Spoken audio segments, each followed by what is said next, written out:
live from my living room. So I wrote down all the questions that you all had. I told y'all get it in, but y'all want to be shy and act like, oh, let's just see what other people say. Well, that's cool. I want to quit my job, but I have bills. What do I do? Girl, let me tell y'all, I have worked multiple jobs. I'm not a job hopper per se, but I'm not about to be somewhere where I'm not happy for too long. There's one or two things you could do. One, you could change your attitude about the job. You already know I'm going to here. I don't like now. One of y'all, I'm coming here, collect my check, period. That's it. Come in, clock in. Hey, how y'all doing? Don't talk to me. I'm in here to do my job, followed by the book, and bounce. So y'all can't tell me nothing. That's it. But I know sometimes you be having bosses that's always picking with you and stuff like that. Just keep it cute and keep it closed, because ain't nobody gonna have the power over firing you. Don't ever let anybody have the satisfaction of knowing that they fired you. You leave on your own terms. And also, just look for multiple jobs. Like, you know, if you have a full-time job and you want to change with another full-time job, how about you find something and start it part-time? Maybe do it on the weekends and the evenings, depending on your schedule. See if it's something that you really like. And then if it's like, oh, okay, I like this, then up the ante. Move from part-time to full-time and cut your other job off.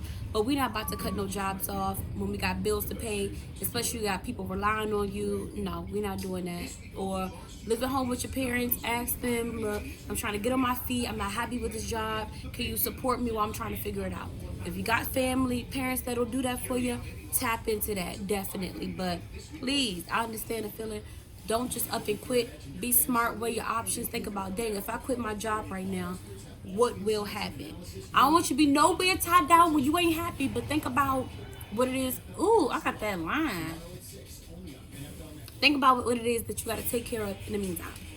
Putting dreams on hold while entering adulthood. You make time for what you want to make time for. If you got to work 8 to 5, you made time for that because you ain't scheduled nothing else so you can make sure you was at work 8 to 5. If your show come on at 9 p.m., you made sure nothing was going to stop you from watching that show at 9 p.m. But why can't you bring your dreams with you in adulthood? Make that a part of your daily task. You got to put it on hold for some reason.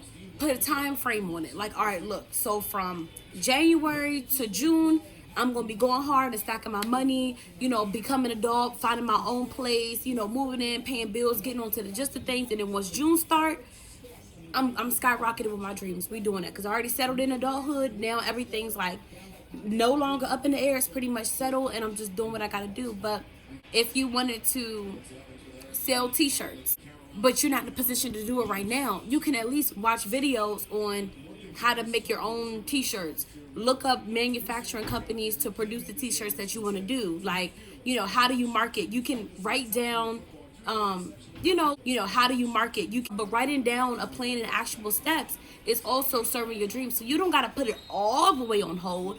Always do something that is going to benefit you in the long run for your dreams. Don't just put it on hold. How you find time to take care of yourself and how you maintain your self-discipline. Just like I just now said, you make time for it. Why in the world do you got time for everybody else but yourself? Why not? Like, how can you really be there for someone else when you ain't even there? I might have one complete hour to myself, and that might be self-care. So it's like, what do you do for self-care? Well, I might go on a walk, I might work out, I might get my nails done, my hair done. Well, I don't really do it. Y'all know I do it myself, but I might watch my favorite movie. I might eat my favorite food. I might journal. Like, I'm a big journaler. Like, my whole life is in a journal. If I feel it, I write it. And it is very therapeutic. I have a bond relationship with myself, child. And I suggest that. I would really suggest journaling. That is something that's so important. Like, when you're upset, you're mad, you're angry, you're really happy. I don't really have a lot of friends, so you know, I have a strong relationship with myself, and I'm my friend. So I'll write things in a journal, and it just feels good to release. And it's like I'm talking to God, talking to myself, and it's like our little secret that we have together. So, but let me go back. You said, how do you find time? I make it. I'm not finding it. I'm making it. Like, if I used to work longer hours, and I say work because it is a part of a lot of our lives, unfortunately, and no, work is good. Work is good. It's all about perspective, but work is something that's very important in a lot of our lives right now. So It'd be taking up a lot of time. So that's why I always use that term. But it could be taking care of kids if you're a stay-at-home mom. It could be babysitting other people's kids. It could be doing yard work. It could be, volunteering. Whatever it is that's taking up your time, find time for you. Not find it, make it. Make it. Like, I used to work sometimes 7 a.m. to 10 p.m. And it's like, okay, if you're doing that, when do you find time? On my break, because I'm not sitting in the break room yee-yee-ying with nobody. No, I will go sit in my car for my 45 minutes to my hour, my 45 minutes or my 15-minute break later. That's my time to listen to music. If I want to journal, I want to be to myself. I want to call, a family member, my boyfriend or whoever, and just really, let my hair down and feel good. And now I just, got my energy back up. Now I'm about to go to work. So just find that time. Or if it's in the morning, I'm a 5 a.m. or a 4 a.m. or wake up, nobody else is up. Have that time for yourself, whether you're praying, you're meditating, you're journaling, you're creating your tasks that you're about to do for the day. Make time for yourself. Put it in there. Like, there's 24 hours in a day. Yes, you gotta sleep. Yes, you gotta work. Yes, you gotta go to school. But where we putting you at? You gotta be somewhere. Even if it's 30 minutes a day. Find that. Make it. Make it. And how do you maintain your self-discipline? Self-discipline is literally a how bad do you really want it? How bad do you really want it? Like, for me, sometimes I be slipping up. I ain't gonna lie. Like, my little chin is getting right, but I've been on my diet, and some days I'm like, oh no, like, my body is looking right. I can eat whatever I want, and I can just start over next week. But whose fault is that? That's mine. I hold myself accountable. I can't be upset with the results if I'm not, putting in work to do it. So self-discipline is really, how bad do you really want it? Are you willing to do X, Y, and Z to make whatever it is that you want happen? And then also not putting yourself in front of temptation. Like, if you know that you were trying so hard not to eat sweets, why are you going into the candy store? Why torture yourself like that? Like, dang, I really want to learn how to be on time for things. Why not set an alarm? Why are you staying away from setting an alarm? Create boundaries and things that make it easy for you to achieve your goal, and stay away from temptation. Stay away from it. Self-love and get rid of self-doubt. For me, self-love is a journey. Self-love is not necessarily just something you're going to wake up and have. Your lifespan will extend if you have a lot of peace and you're really genuinely happy with yourself. When you're stressed, when you're angst, when you're overthinking, any type of negative energy, when that's all consuming you, it weighs down on you and it shortens your lifespan. So it's very important for you to love yourself and take care of that. And it's like, well, what does loving yourself look like? Brushing your teeth every morning is loving yourself. Not even concerned about your breath stinking, but maybe your teeth will fall out if you don't do that.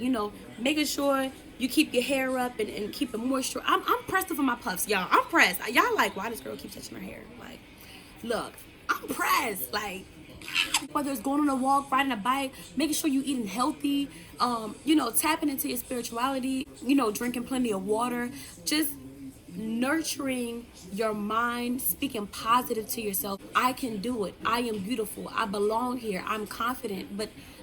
And not just saying it, like believing it. Like, as much as you can convince yourself of negative things about yourself, you can convince yourself of positive things. So loving yourself is talking good to yourself, being kind to yourself, respecting yourself, like not putting up with BS from other people because you just love yourself that much. It's like, it's just like, I don't know, imagine yourself like it's a baby you had, and it's like your baby is just so precious, and you just love your baby, and you don't want anybody to hold your baby and tell you need to wash your hands before you hold my child. Like, I gotta make sure my baby eats so my baby is healthy. Like, it is much like, imagine yourself like a little infant child that you have to take care of because you love that infant. Treat yourself like that. Be your baby. Sometimes you gotta step out of your own body. Like, all that advice that you be giving to other people that's genuine, that's good advice, give that to yourself and take it and accept that. That's self-love right there. And getting rid of self-doubt.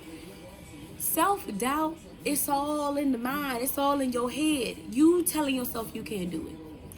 You telling yourself that You explain every reason why you can't do it. Tell yourself every reason why you can't do it. You only have one life. Why waste it? Don't nobody want to look up at 50 years old and say, dang, I wish. And you sitting there telling some 20-year-old, do it now. I didn't get a chance to do that. No, don't do that. Do it now. Don't doubt yourself. What's the worst that can happen? No. If that's the worst that can happen is somebody tell you no. If that's the worst. I mean, the worst. Are you that afraid of that word? No just mean bounce on to the next. I keep saying no because if you hear no, that means the opportunity wasn't for you. Or maybe it wasn't your time. Or maybe something else better is about to come into your life. That is that. I get passionate about things when I talk. I really do. So the time just be like